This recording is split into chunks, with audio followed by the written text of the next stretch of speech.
صحافی نے سوال کیا کہ بہت ساری فوٹیجز موجود ہیں کہ پی ٹی آئی راولپنڈی کے کچھ مقامی تنظیمی عہدیداران پیٹرول بم حساس عمارتوں پر پھینک رہے تھے۔ اس پر انہوں نے جواب دیا کہ اگر کوئی تنظیمی عہدیدار حساس عمارتوں پر پیٹرول بم پھینکنے میں ملوث ہے تو اسے کڑی سے کڑی سزا ملنی چاہیے۔ عمران خان نے کہا کہ آئی ایس پی آر نے کہا ہے کہ مافیا پیسے خرچ کر کے پاکستان مخالف مہم چلا رہے ہیں۔ آپ ہمیں نواز شریف اور زرداری کی کرپشن کی کہانیاں سنائیں۔ اب الیکشن میں دھاندلی کر کے انہی لوگوں کو آپ نے مسلط کیا، پہلے آپ ان کی کرپشن کی کہانیاں سناتے تھے۔ آپ ایک قومی ادارہ ہیں، اس کا تحفظ ہم سب کی ذمہ داری ہے۔ سابق وزیر اعظم نے کہا کہ حسینہ واجد نے اپنی مرضی سے پسند کا آرمی چیف لگایا تھا، اسی آرمی چیف نے اپنے لوگوں پر گولی چلانے سے انکار کر دیا۔ بنگلہ دیش سے برے حالات پاکستان میں ہیں، ہمارے ملک میں مہنگائی اور بے روزگاری بنگلہ دیش کی نسبت بہت زیادہ ہے۔ عمران خان نے کہا ملک میں انتشار نہیں چاہتے، میں ملک کی خاطر بات کرنے کو تیار ہوں۔ 8 فروری کو میں نے کال اس لیے نہیں دی کیونکہ عوام کو کنٹرول کرنا بہت مشکل ہو جاتا ہے، پھر ساری ذمہ داری ہم پر آ جاتی ہے۔ ملک کی معیشت پہلے ہی تباہ حال ہے، کوئی اگر بات نہیں کرنا چاہتا تو نہ کرے، میں بھی نہیں کروں گا۔ ان کا کہنا تھا 9 مئی کو ہمارے 16 لوگ شہید ہوئے، 3 لوگوں کی ٹانگیں گئیں، 1 بندہ مفلوج ہوا۔ صحافی نے سوال کیا آپ کہہ رہے ہیں کہ 9 مئی کو آپ کے 16 لوگ شہید ہوئے اور کوئی کارکن مفلوج ہو گئے، لیکن اس کی تفصیل ابھی تک پاکستان تحریک انصاف نے جاری نہیں کی۔ اس پر عمران خان نے کہا کہ ہم نے ان کارکنان کی مالی امداد کی ہے، ان کے اوپر دباؤ ڈالا گیا ہے اور وہ اس وجہ سے کوئی بات نہیں کر رہے۔ صحافی نے سوال کیا کہ آپ نے حال ہی میں شیخ مجیب الرحمان کو ہیرو قرار دیا، لیکن بنگلہ دیش کے عوام نے شیخ مجیب الرحمان کے مجسمے توڑ دیے اور پاکستان کے پرچم اٹھا کر پاکستان کے حق میں نعرے لگائے، وہ اب بھی آپ کے ہیرو ہیں؟ عمران خان نے کہا شیخ مجیب الرحمان سے متعلق جو بھی بات کی وہ حمود الرحمان کمیشن کی فائنڈنگز ہیں، وہ میری کو اپنی ذاتی بات نہیں ہے۔ میں نے تو وہ جو ایک بڑا کمیشن بنایا گیا تھا حمود الرحمان کمیشن، میں نے تو اس کی بات کی تھی، میں نے کوئی اپنی ذاتی بات نہیں کی۔ صحافی نے سوال کیا کہ D G I S P R press conference کرتے ہیں، اس کے رد عمل میں آپ انتہائی پوزیشن پر چلے جاتے ہیں، آپ سیدھے معافی کیوں نہیں مانگتے کہ معاملہ ختم ہو جائے گا؟ اس پر عمران خان نے جواب دیا کہ معافی وہ مانگتا ہے جس نے کوئی غلطی کی ہو۔ انہوں نے پرامن احتجاج کو دہشت گردی بنا دیا، میں نے کوئی غلطی نہیں کی، میں مظفر گڑھ پولیس والا نہیں ہوں کہ پہلے مجھے پھینٹی لگائی جائے اور بعد میں میرا آئی جی ہی جا کر معافی مانگ لے۔ وہ کوئی جو مظفر گڑھ نہیں، وہ تو بھاول نگر کا واقعہ تھا، لیکن عمران خان نے مظفر گڑھ کا کہا۔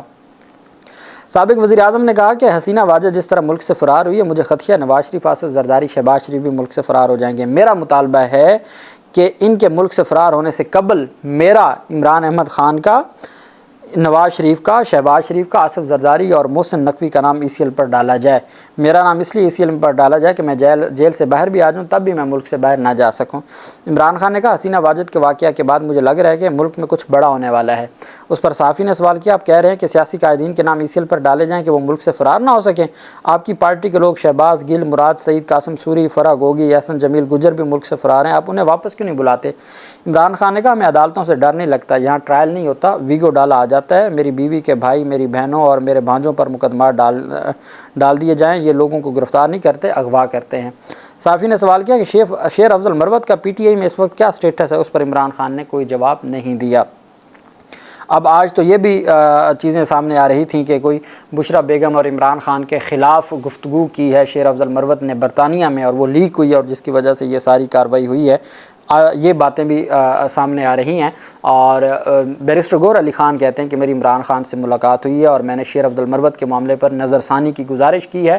عمران خان نے کہا کہ ایک ہفتہ اس کو دیکھ لیتے ہیں اس معاملے کو، اب اللہ کرے کہ ایک ہفتہ شیر افضل مروت چپ رہ جائیں تاکہ کوئی اور نیا معاملہ نہ بن جائے۔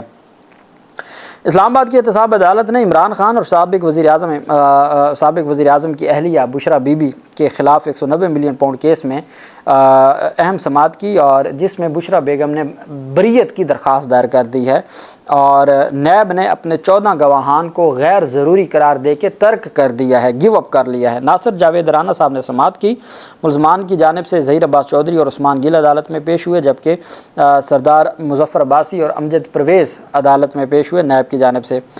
عمران خان کے وکلاء نے نیب کے تفتیشی افسر میاں عمر ندیم پر جزوی جرح کی، بشرا بی بی کی جانب سے ریفرنس میں بریت کی درخواست دائر کی، جس پر عدالت نے نیب کو نوٹس جاری کرتے ہوئے جواب طلب کر لیا۔ نیب نے بقیہ 14 گواہان کو غیر ضروری قرار دے کر ترک کر دیا، جس کے باعث وکلا صفائی کی جانب سے بقیہ گواہان کو طلبی کے سمن جاری کرنے کی درخواست غیر مؤثر ہو گئی۔ عدالت نے ریفرنس کی سماعت کل تک کے لیے ملتوی کر دی۔ وکلا صفائی کل بھی تفتیشی افسر میاں عمر ندیم پر اپنی جرح جاری رکھیں گے۔ اب جو جج صاحب تشریف لائے ہیں، یہ اسی وجہ سے ہی دوبارہ اس جج صاحب کو لایا گیا ہے کہ روزانہ کی بنیاد پر سماعت ہو، اب باقی آخری گواہ جس کے اوپر جرح ہونی ہے اس کے بعد ججمنٹ آ جانی ہے، تو یہ ایک ہفتے میں، اگلے ہفتے میں دوبارہ ایک نئی ججمنٹ بھی آمد ہے۔ دوسری طرف حالانکہ 14 گواہان کو گیو اپ کر دیا ہے اور جو مرکزی گواہان تھے اعظم پرویز خٹک جیسے، ان کی گواہی ویسے ختم ہو گئی چونکہ انہوں نے خود اپنی گواہی کی درستگی کی اپلیکیشن دی ہے اور وہ بھی خارج ہو گئی تھی، لیکن اس کے باوجود آپ جانتے ہیں کہ ایک دفعہ تو یہاں سے معاملہ سزا کا ہی ہونا ہے اور پھر ہائی کورٹ میں جا کے معاملات بہتر ہوں گے۔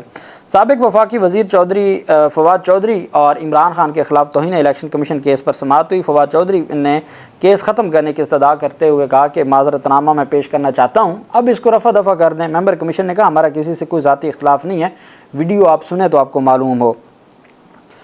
نثار درانی کی سربراہی میں توہین الیکشن کمیشن پر سماعت ہوئی۔ فواد چودھری پیش ہوئے اور عمران خان کے وکیل شعیب شاہین پیش ہی نہ ہوئے۔ فیصل چودھری کی جانب سے کیسز ختم کرنے کی استدعا کی گئی۔ انہوں نے کہا کہ دونوں کیسز ایک ہی نوعیت کے ہیں، انہیں ایک ہی سمجھیں۔ سابق وفاقی وزیر فواد چودھری کے وکیل فیصل چودھری نے کہا کہ الیکشن کمیشن نے 2 آرڈر کیے تھے جو دونوں اسلام آباد ہائی کورٹ میں چیلنج ہوئے، ہائی کورٹ کے فیصلے کی کاپی بھی جمع کروا دی ہے۔ فیصل چودھری نے کہا کہ الیکشن کمیشن نے چارج فریم کیا تھا، ہائی کورٹ نے اسے معطل کر دیا ہے۔ عمران خان اور فواد چودھری کیس میں ایک کیس کا فیصلہ دوسرے کیس پر بھی لاگو ہوگا۔ عمران خان کے کیس پر بھی چارج فریم پر نظر ثانی آپ کو کرنی پڑے گی۔ فواد چودھری نے کہا ہم تو معافی تلافی کے لوگ ہیں، ایک اور تحریری معذرت نامہ دینا چاہتا ہوں، آپ کے منصف کا تقاضا ہے، آپ دل بڑا کریں۔ ممبر کمیشن نے کہا آپ نے بھی نہیں سوچا تھا کہ آگے کیا ہوگا، آپ نے معافی نامہ دے دیں، ہمارا کسی سے کوئی ذاتی اختلاف نہیں ہے۔ وہ ویڈیو آپ سنیں تو معلوم ہو اس وقت آپ جذباتی تھے۔ فواد چودھری کا کہنا تھا کہ کیپٹن صفدر نے بھی بہت کچھ کہہ دیا ہے، میں نہیں کہتا کہ آپ ان کو نوٹس دیں، لیکن آپ کا دل صرف ہمارے اوپر ہی زیادہ آتا ہے، آپ تگڑے ایکشن لیں، ساکھ واپس آئے گی، آپ پی ٹی آئی کو 41 سیٹیں واپس کر دیں۔ ممبر کمیشن نے کہا کہ پی ٹی آئی کی بنے گی تو ہم ضرور دے دیں گے، چارج فریم کے لیے کیس رکھ لیتے ہیں، آپ جواب جمع کروا دیں۔ فیصل چودھری نے کہا high court order charge frame سے متعلق ہے، اس آرڈر کو آپ تسلی سے پڑھ لیں۔ High court order jail trial اور چارج فریم معطل کرنے اور پوری کارروائی کو کالعدم قرار دینے سے متعلق ہے۔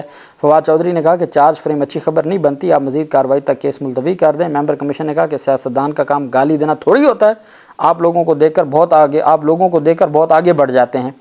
اسی طرح بغیر کوئی کارروائی 4 ستمبر تک کارروائی ملتوی ہوگی، چونکہ اب سارا کیس ہی زیرو ہو چکا ہے، تو اب اس میں کارروائی آگے بڑھنا چکے۔ اب عمران خان کو پھر اب جیل میں تو جا نہیں سکتے، جیل ٹرائل تو کالعدم ہو گیا، تو پھر اب عمران خان کو ذاتی حیثیت میں بلانا پڑے گا، وہ ان کو لایا نہیں جائے گا، تو پھر یہ فرد جرم اب نہ عائد ہوگی، نہ یہ کیس آگے بڑھے گا۔ اللہ پاک پاکستان کا حامی و ناصر ہو۔ بہت شکریہ، اللہ حافظ، پاکستان زندہ باد۔